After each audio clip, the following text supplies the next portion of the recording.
Hello? Hey, Tom. Hey. Hi, everybody. Oh, fuck. That same crazy thing as last week. What's the issue? Change AirPods. You there? Can you hear me? Yeah, we can hear you, Tom. All right. I got it working. All right. What's up, bitches? We're back. So psyched. We had just an epic space program. Finally, just beginning to recover from a month of solid jet lag. Can I get into it? Or enough of us here to start? Hello? Anybody? We're here. Yeah, we're here. Just trying to get all the mods up here on stage with us. All right, let's get everyone up and we'll start. Isaac, can you just pull yourself up? Yeah, all the mods should be able to pull themselves up. If you're a mod. Oh, shit. I might just be every time he moves up, I'm moving him down. Sorry, Isaac.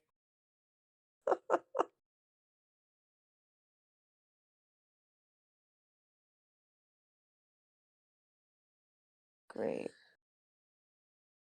Yeah, any other mods, just come on up. You're all set to be able to come on board. Who watched the show? Was everyone able to watch it? Yes. We saw a couple of you mods in the audience. Yeah, that was rad. IRL. So cool seeing you guys. Aaron, are you back in New York? No, I saw him this morning. Oh, yeah, that's right. That was this morning. Be crazy if he was back already. And not even in New York.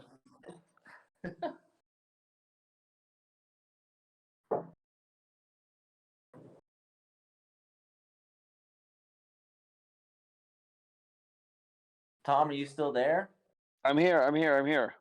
Cool. Yeah, I think we should maybe, I don't know, should we talk a little bit about where we've been the last 4 weeks and where we were this weekend? Let's do it. So the rock, yeah, I think you should. No, you.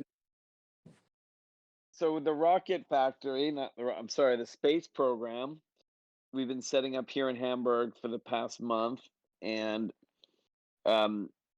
it's a giant full-service space program where we took our two astronauts to Vesta on a mining mission to feed our addiction. But when we got there, we found out that there really wasn't so many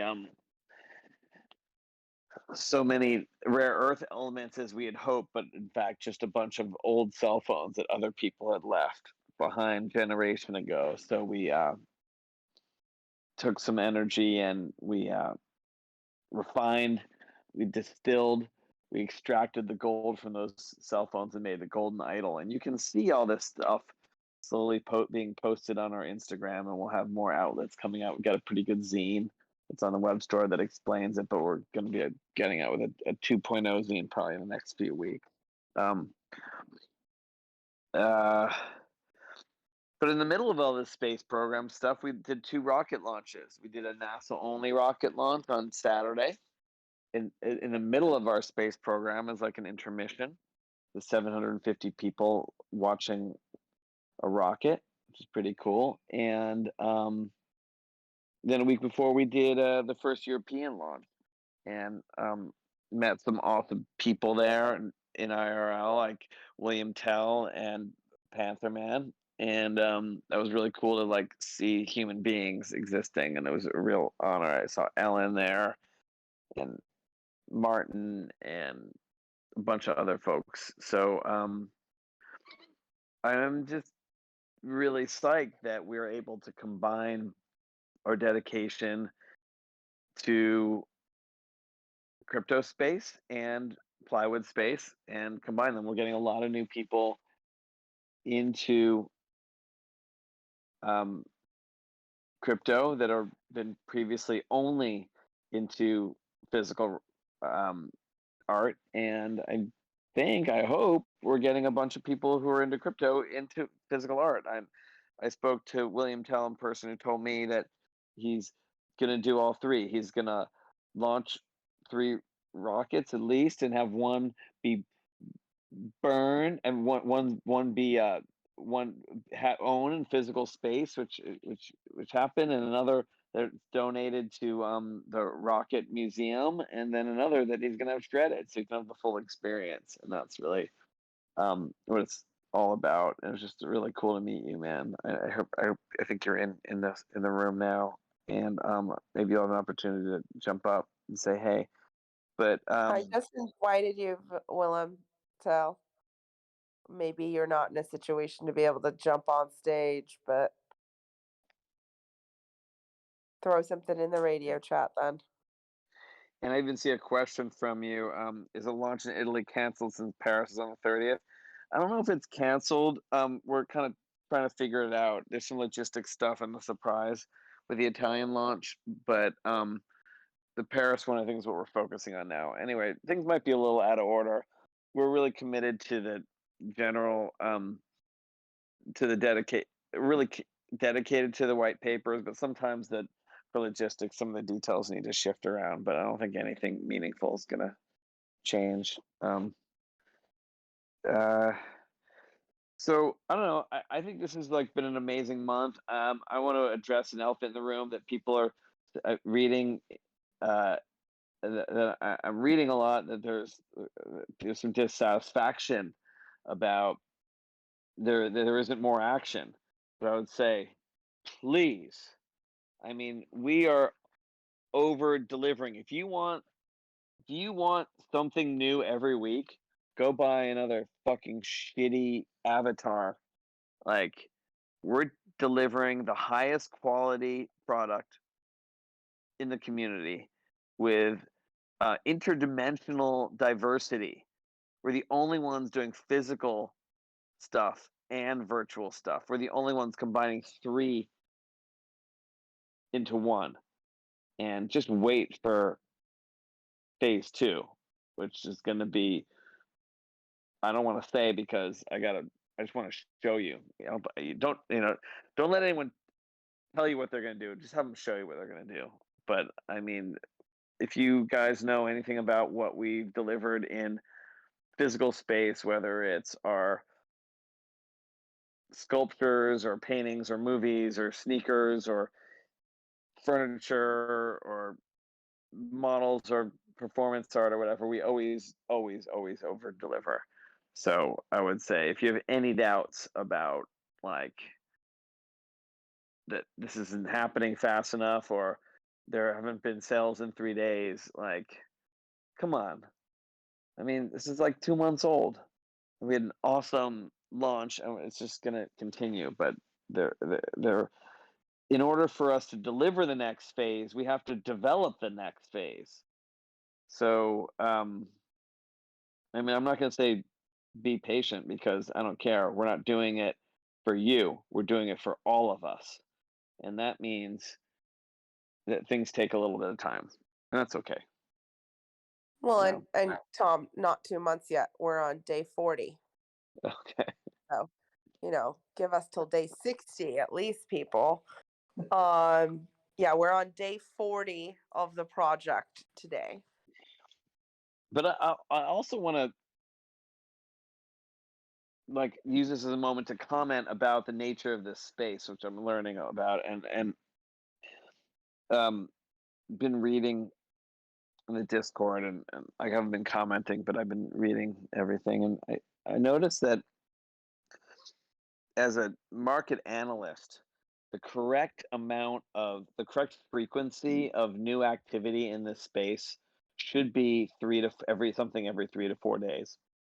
If you were really trying to maximize profit, like a corporation, you would have a team organized so that you could have something new every 3 or 4 days. And I talked to one of my associates of my agent at William Morris Agency who was telling me about my YouTube channel, and because I was like, hey, well, maybe do you guys want to like get more involved in producing some more content?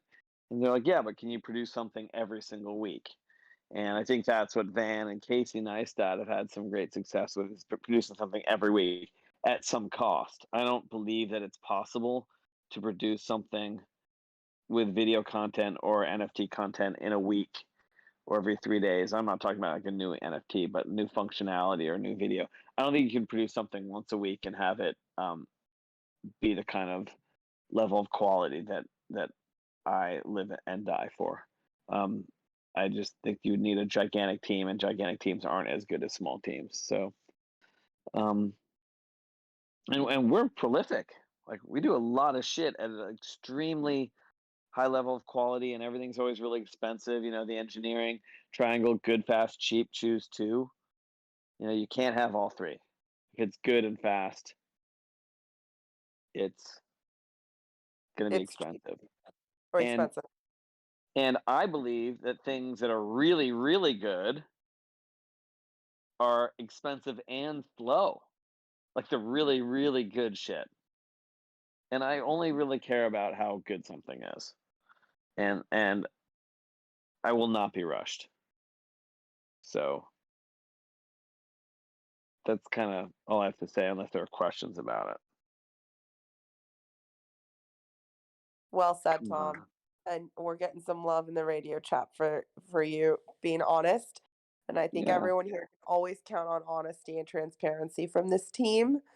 So just always know that about anything that we're telling you. And if Um, people want to get out because it's not moving fast enough, they should. They should definitely get out. I mean, they'll be sorry. And that's up to me to prove them sorry. But like, we're in this for the long haul. This is not a cash grab. We're looking to develop this. I mean, I don't know. Maybe it could go on for years. Wouldn't that be great? And as the technology grows, this project develops along with it. This isn't like a sealed thing. This like develops and can become something that grows. I don't know, do you remember Grand Theft Auto 1? Like it's like the top-down carjacking game, and then it turned into a whole world. And that took a decade. So anyway, and that's my that inspiration. that's some really good facts too.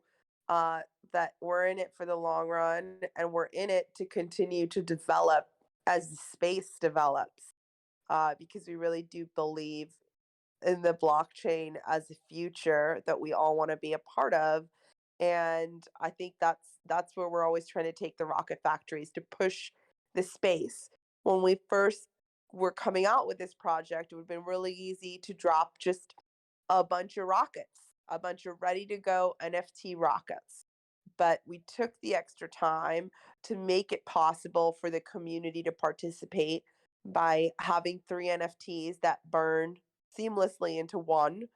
And I know that I've been hearing a lot of chatter that now there are a lot of other projects uh, trying to do similar things that you'll be seeing coming out in the coming weeks, months, however long projects like that take. Um, but you all and us, we're a part of the first one, the Genesis one that's pushing that space. And you all better believe that when it comes to phase two and beyond and our presence in this space, we're always going to come to you with things that push the envelope further than anyone else is. And if that means it takes a little bit of time, if that means we got to develop an entire space program um, while we do it, we're going to do it. Yeah, thank you. That's really well said, Aram. And I'm reading all this love, and I really appreciate that there are a bunch of people that understand what it takes. So, uh, yeah. Well, I'm psyched, and um, I'm really looking forward to, like, now that the space program is up and running, and we've got our team here in Hamburg running it. We're gonna take a couple of days to prepare for um, our our next show that's in Paris, September 2nd at Gallery Today's Ropac. I hope you all come. It's a Nuit Blanche. It's 24 hours. Really O- interesting project. October 2nd.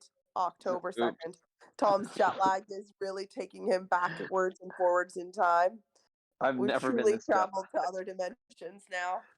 It's really, really rough. But October 2nd, but also that we're gonna get to spend some time in Paris developing phase two in the middle of that, and we get to spend some quality time with Leandro and Noel here in Hamburg, which is great. You can see a picture And, of all of us. and launches are gonna like be on. We are planning the upcoming launches Oh my and god, the can't launch wait to keep schedules. yeah, I know a lot of you are talking Houston. I promise to give you guys more than a 2 weeks heads up on the Houston date because I see a lot of people are worried about the Houston date, but like noted on that. But just know we are in active conversations with NASA in Houston. So, like, no joke, it's happening. Yeah. We just have to get a Spoiler date alert. confirmed. Spoiler alert, we are actively talking to NASA. Yeah, so it's we'll see. But I think I know what's happening. I'll only confirm it once it's totally confirmed. But I'm really excited um about Houston. Yeah, that'll be good. And super psyched about St. Louis. Is that date confirmed? Are you Paris? You mean September 30th?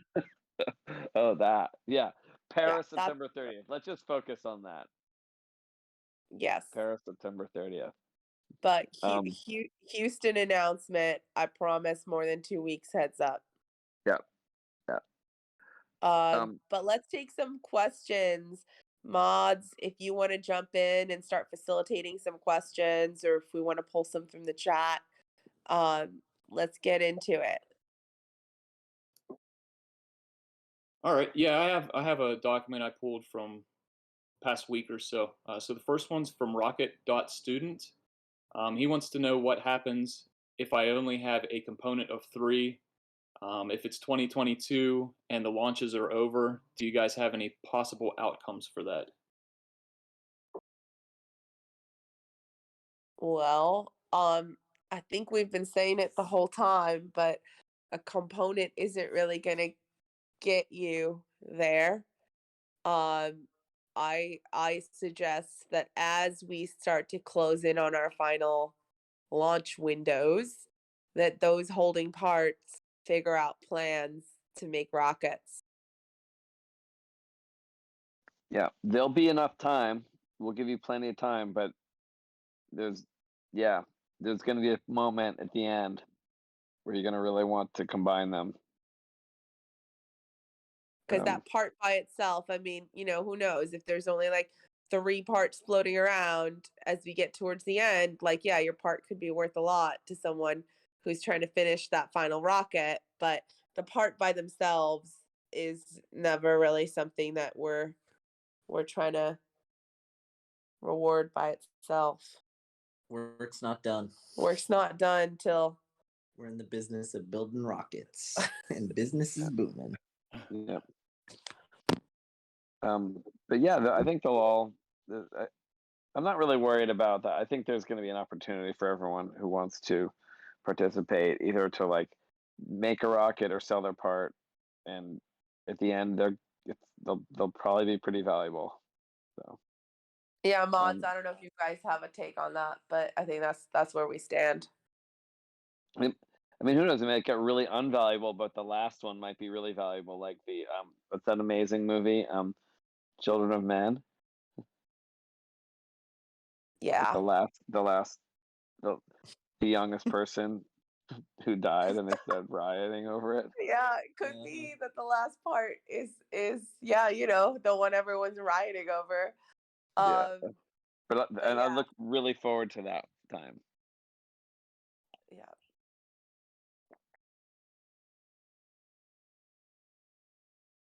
Next question. I have a question that maybe sort of ties into the last comment. That if is there any clarity on if people do end up sort of combining or teaming up to build a rocket, and what that might do to potential future benefits, having to split that three-way or even more? Any thoughts there? Well, always know your partners. So, that's all I can say from our end is make sure you have a good relationship with people that you're joining forces with, and building a rocket with, and that you're going to be on the same page about decisions and splits and how you handle um the future of the project together. But I know that there are plenty of like really major big projects. I know there are people who own CryptoPunks with 10 other people. Um, so I know it's done, and it's just all about who you're in a relationship with. But make no mistake, that's like your problem, right? That's not, we're not taking on any responsibility there. It's like we'll respect the wallet that holds the rocket 100%, but how you guys divide it up amongst yourselves is how you're organized. We can't, that would be inappropriate for us to get involved with your affairs. So Great if you're answer, asking, Tom. yeah, thanks, man. Next question. All right, the next one I have is from Dex Pistols, and this is one that a lot of people have.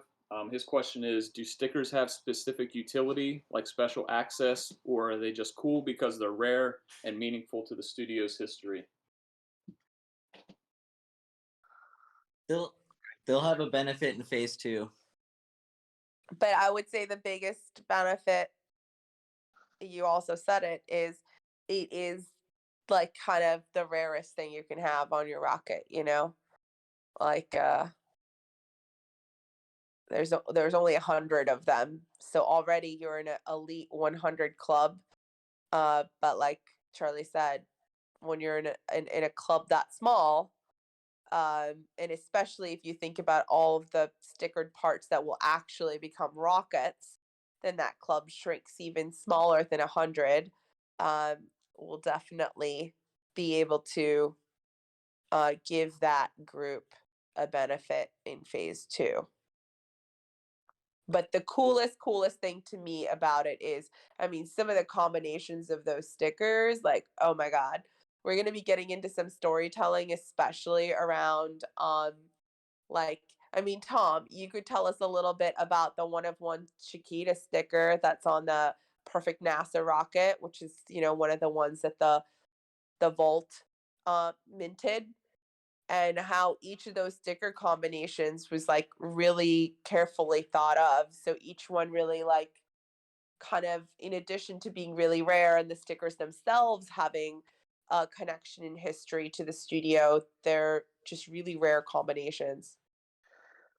Yeah, I think it's very special, the Chiquita banana sticker. I mean, that one is especially meaningful because the Chiquita banana sticker that's on those stickers is so iconic, and I'm sure I'm not the only one that has like a big wad of thousands of banana stickers that they've been building up, like an accretion of Chiquita banana stickers on like the column that's in your kitchen or something over decades. I mean, it's just like the most iconic, like wart on the head of the giant cock that is the rocket icon, and the blue and the yellow. It's just against the red and the white of the NASA rocket. It's just, I don't know. It's just like a household item, and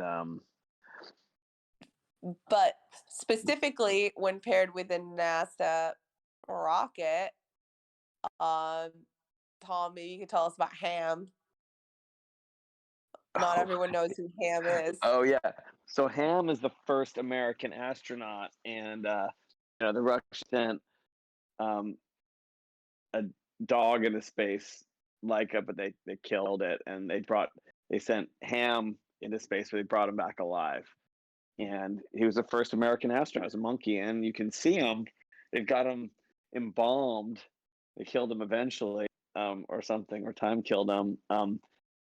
At the Air and Space Museum in Washington D.C., and it's part of my favorite exhibit. It's really tragic. He's a monkey strapped in. He's got like one hand on his junk and the other hand like strapped down so he can't like hurt himself.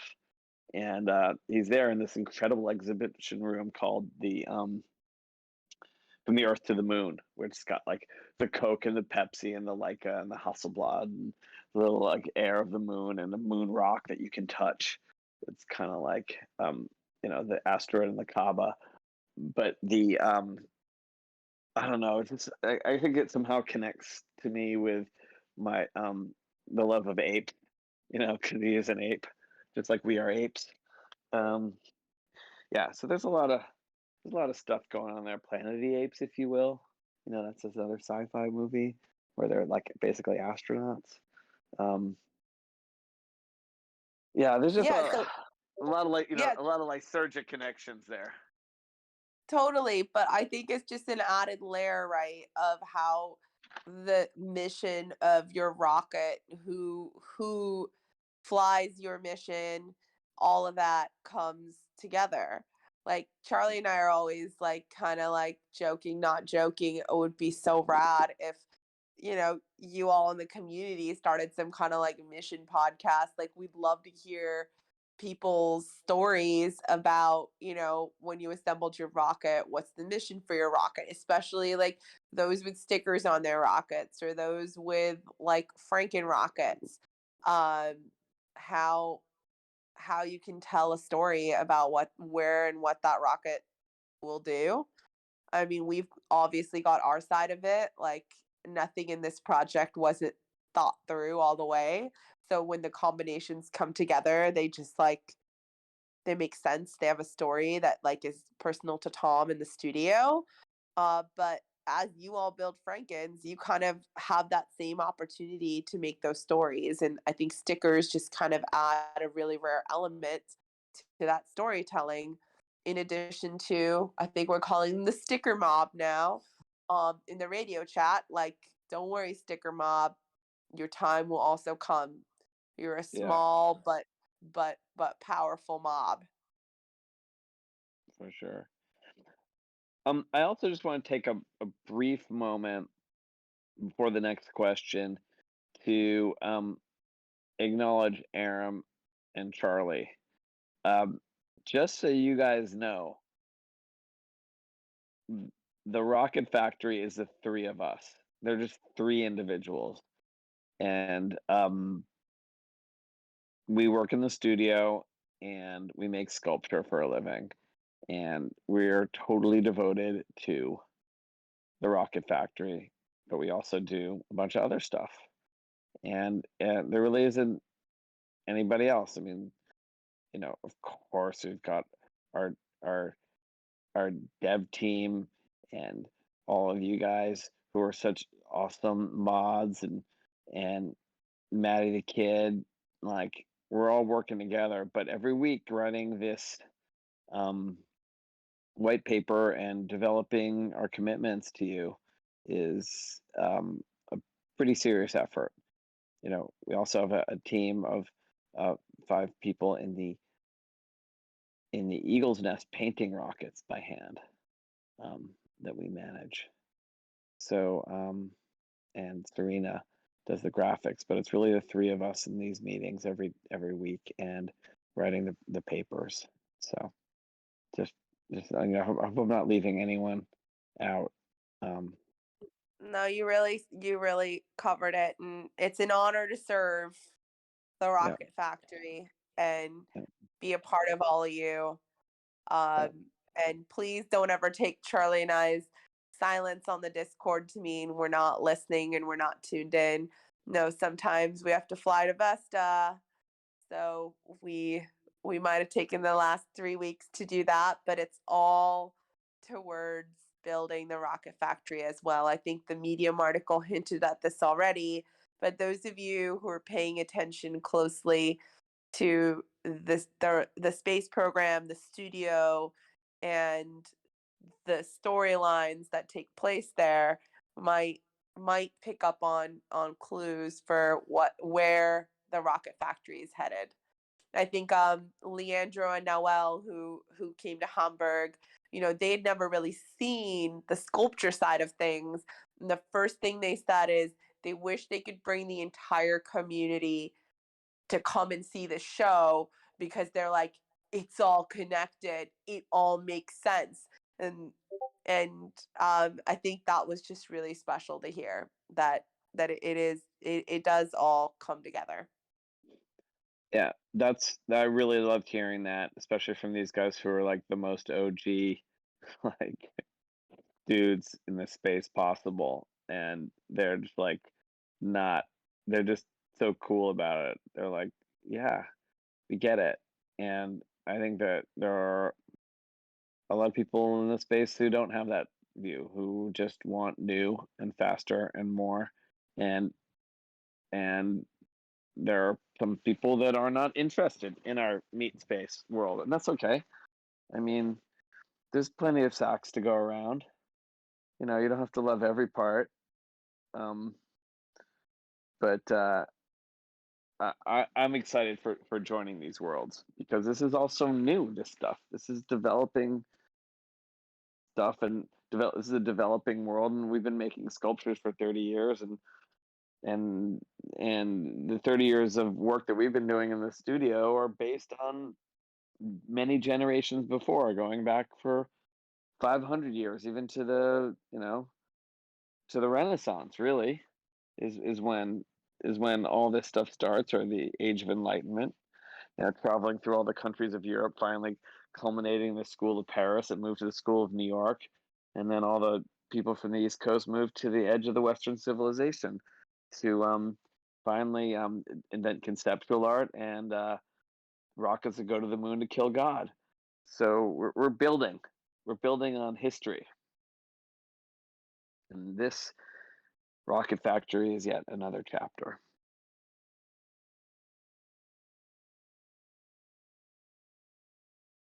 So epically said, Tom. So epically said. I also encourage everyone to read Charlie's message in the radio chat, because I was right there with him on day one, as was Tom. Yeah, it's a new space, but we're all here. Tom is such an amazing teacher, but part of that is getting the right people to teach the right things, and I think this is an amazing community that we're starting. Yeah, we love to be teachers and students, and I think that's what's incredible about Tom. He's one of the most incredible teachers, but also like a really incredible student who never ever tires of trying to learn about every new space and every new dimension that we can take the values of the studio. And I think that's what makes it such a fulfilling collaboration. Oh, thank you, Aram and Charlie. I'm just reading it now. Thank you. But just so you guys know, I am very tired.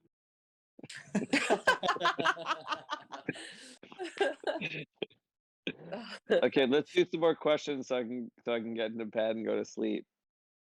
Come on, bring it, bitches. Mergy Poo's. Yeah, I invited myself onto the stage actually because there was no way to raise a hand. Come on up, Smurge. I'm here. So one quick question and one thoughtful question. The quick question is on the stickers. Does it make a difference if it's on a Franken versus a perfect rocket?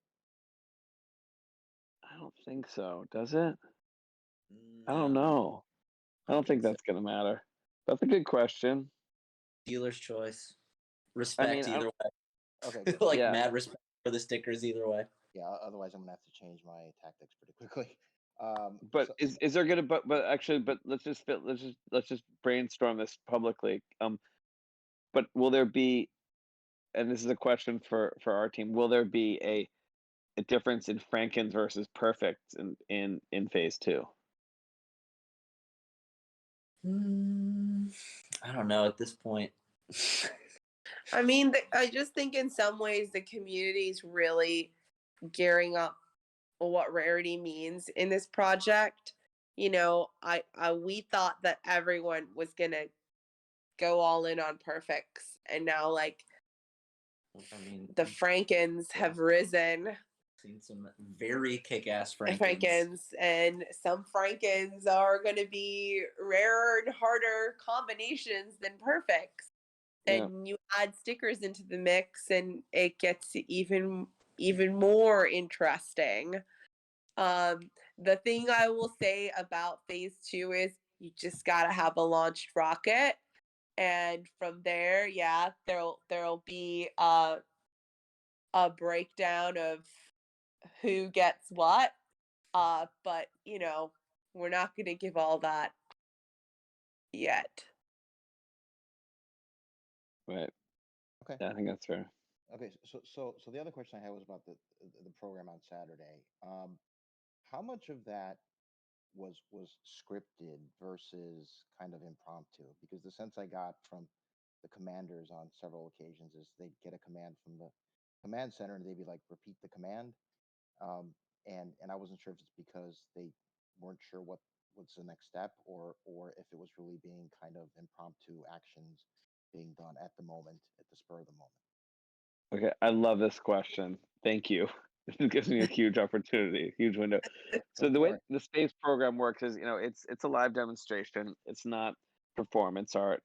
Um, we even have a swear jar if you say performance or performance art or fake or you know the real. Compare it with the real space program, meaning the other NASA. You have to put a euro in the jar. So the way we have this thing called the flight plan, and it's a list, and it was 35 um, uh, mission objectives. Um, so we like kind of broke the 9-hour live demo into 35 different objectives, like launch is an objective, or loading the astronauts into the spaceship's an objective, or landing's an objective, or collecting rocks is an objective. And within each of those objectives, we've got a checklist of between 1 and say 30 little steps. And we sort of, depending on what step it is, we would read the steps to the astronauts to remind them, or they would cue us. But generally, we have the flight plan and we would radio to them. So it's all very scripted, if you will, but the dialogue isn't, and some of the smaller steps are improvised because we rehearse uh, all the sequences. We don't rehearse them in order, but we practice them as the schedule permits, and then the astronauts have to um, execute them, but they're executing them in the order of the live demonstration, and there are a lot of variables that change, like fatigue and uh, conditions, environmental conditions, conditions of the civilian witnesses, time of day and Equipment stuff. failure. Yeah, tons of equipment failure, so we're always having to improvise. And I think we could probably, if we had 10 times the amount of time and money, we could do it perfectly. But we're just doing the best we can with what we got, just like the other NASA does. Exactly. I was going to say it is no different than the other NASA in that there are mission objectives, and you practice and you learn your tools and you learn your steps. But when you're out there and you're up there, you know, conditions, like Tom said, change. And I think that's what makes it great. And then there are also moments where mission control can't help itself, you know. Maybe we want to change up a recipe on them. Maybe we want to throw in an extra order because as we look at the mission from a new angle in that moment, we see an opportunity. And they have practiced for 2 years for this moment. So the astronauts are able to adapt to changing objectives when the time calls. And I would say big shout outs to the astronauts because that is not easy work what they're doing. The Yeah. risks are pretty high, both physically and mentally in that lead up. Yeah. So For was sure. the massaging of the feet, was that scripted, or was that It was just a line in the script. Yeah, it was written. It was written. Well, we knew that a purification ritual had to be performed. But Gocha being told to go in between the digits, Yes. like that was, just a level of thoroughness that mission control needed in the moment. Yeah. Okay. Cool. Good enough. Thanks, guys. Yeah. Hey guys, it's Aaron. What's up, Aaron? I had a question. Yeah. Yeah. You talked about the mission changing, and I wanted to know if the energy from the folks that came to see the demonstration, if that at all changed perhaps the sustenance check or anything else in the demonstration, and if you in the moment, if you even notice the people watching, or if you're so focused on the mission that everyone else Dude, is sort of just come on. I threw like 3 hamburgers at you. Specifically, Aaron. Of course I noticed the crew there in the back. Yeah, of course. I love that. I mean, that's what's so cool, because it's only like whatever 750 people, which sounds like a lot, but in a room that big, it's kind of small, right? It's you can kind of, and I couldn't identify everyone, but dude, you're hard to miss. thank Yeah. you. And to that point, there was supposed to be, if the astronauts needed it, a third intermission. But the Yeah. energy in the room, and those of you who had not moved or left the building since like 9 a.m., Tom was like, let's go for it. The ladies don't Yeah. need a break. Like, Yeah. we had some like VIP collector folks who had taken a dinner break who were not back in the building yet.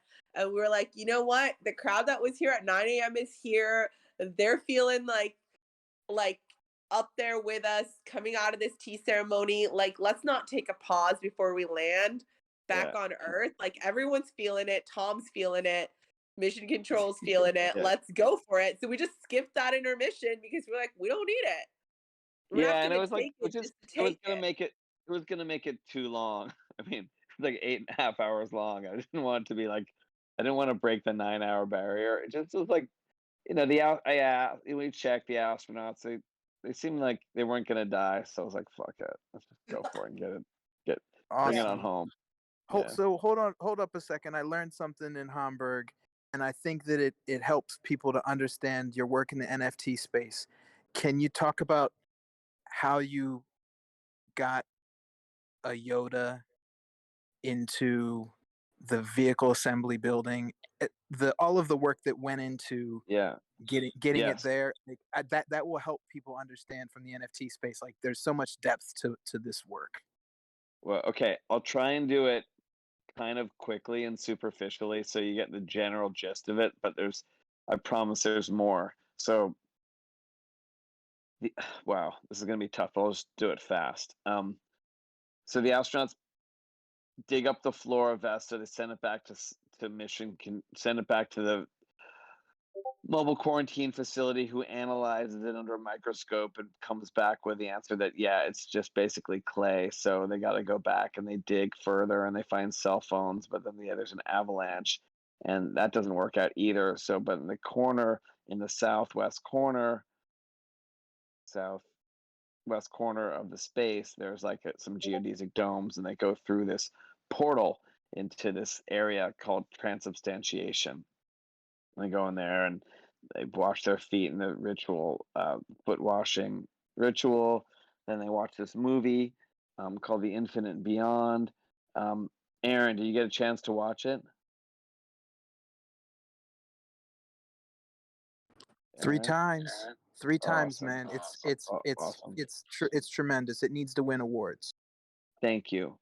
so this movie it's not really a movie. I mean, you basically lie in this chamber and in a dark space, and you watch a screen that's very close to your face with headphone, like really crisp, clear sound, and you go out of your body, out of the building, out of the planet, out of the solar system, into the infinite and beyond, and then you come back to Earth in this movie. And I don't, it's not a spoiler, but the effect is that your consciousness is removed from your body and then replaced into your body as it reconnects with Earth, and the experience is intended to, and I don't know if it's worked on everyone, but all the people I've spoken to said that yes, it does help give you a sense of your place in the cosmos and how insignificant you are, yet how magical life is on Earth. And um, Aaron, is that fair? Is that your experience? That's yes, that and much more. I meant more about the colleges that you worked with and all of the different institutions that people may not know about that helped you do what you do at the highest level. But you don't have Yeah. you may not have to talk about that now, but I mean, and that project, we collaborated with a lot of people with Jet Propulsion Laboratory and Los Angeles County Museum of Art, where we got the art and technology grant to develop this thing. We worked with Reverend Alma Daniel and with Porus Walker and Riley Reed for the creation of the Uranus model. And anyway, long story short, you come back to Earth, and also this is some place that I've explored also a lot using heavy psychedelics. Like I've been doing a ketamine therapy where I've been placed into like a deep um, like transcendental experience using these drugs, and it helps me to see into other dimensions. And I think that this movie that we created is a lot like that. It's like an all ages, very like safe, like for children um, trip. So I would encourage all of you to come to Hamburg and see this. This is not a thing that we're going to ever post on YouTube.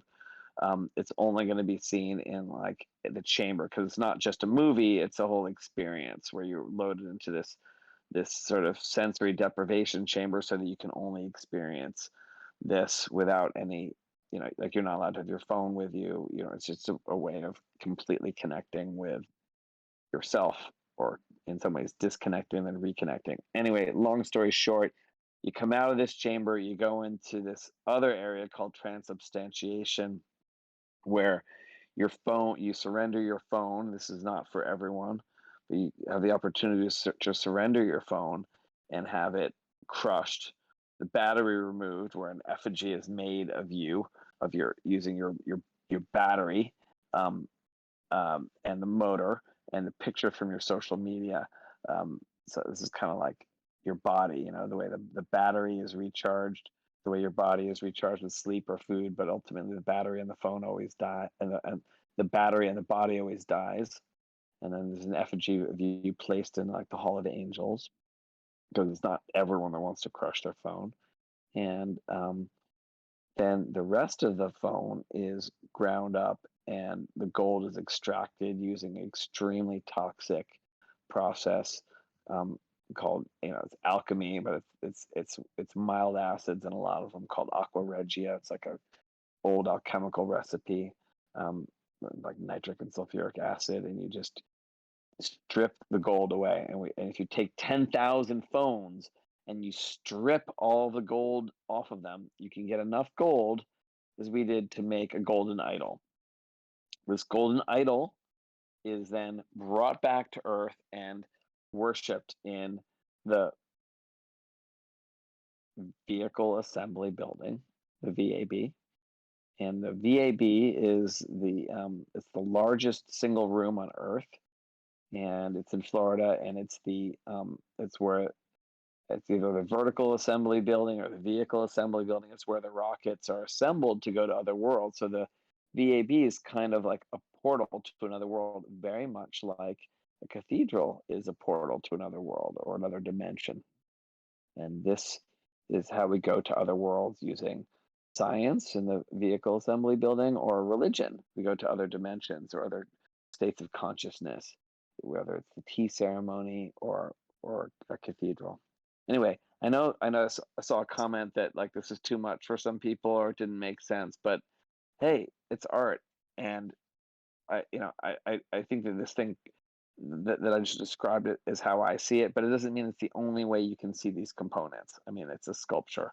That's what my intention is. It's not. It's not a didactic experience. It's just an opportunity to reflect on some of these things. Yeah, and I saw a comment in the chat, and I would say that the work and the process that goes into all of this, that's the ultimate religion and belief system of the studio. That's where Tom and the studio were fulfilled in this entire process was the work of it, and getting it to where you all got to experience it. And yes, someone just asked, Gregism.eth asked, Eames Powers of 10 inspired? Absolutely. It is our Eames Powers of 10. It's a little different from that because we have kind of a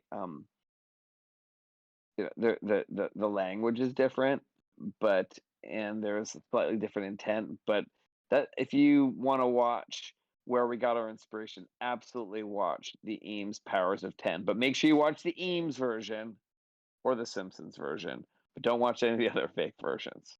It's the best one. And And see if if you watch on YouTube, see if there's one from like the Eames studio too. I would be careful. There are a lot of shitty ones out there. I just saw a question about people who missed it and are wondering where they could stream the mission. So we did stream the mission this last weekend. We streamed it live, but a lot of you on the East Coast would have really missed it because a majority of the mission happened while you all were sound asleep. And then we rebroadcast it on Sunday at 11 a.m. Eastern. But we do have the full recording. It's pretty great. Got a really high quality recording of the whole experience. And we're actively working on a rebroadcast in the coming weeks or months. So Christmas. stay Can we tuned. say? Can we talk about Christmas Day? Yet? Yeah, I think we're thinking about doing it in December. Well, Tom really wants it to be the thing that everyone does with their families on the we're doing holidays. We're gonna do Christmas Day screening. This is happening. I'm just calling it now. Fuck it. I just can't wait. It's gonna be a Christmas special. It's gonna be I don't know. We'll start it. I don't know exactly what time. Like maybe Yeah, 8 10, hours. 11 in the morning, something like that. Exactly. 8.5 hour family Christmas special.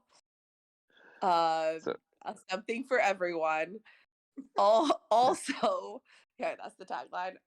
Also, we it was such an immense success, this demonstration, that the museum is already working on how we do more demonstrations.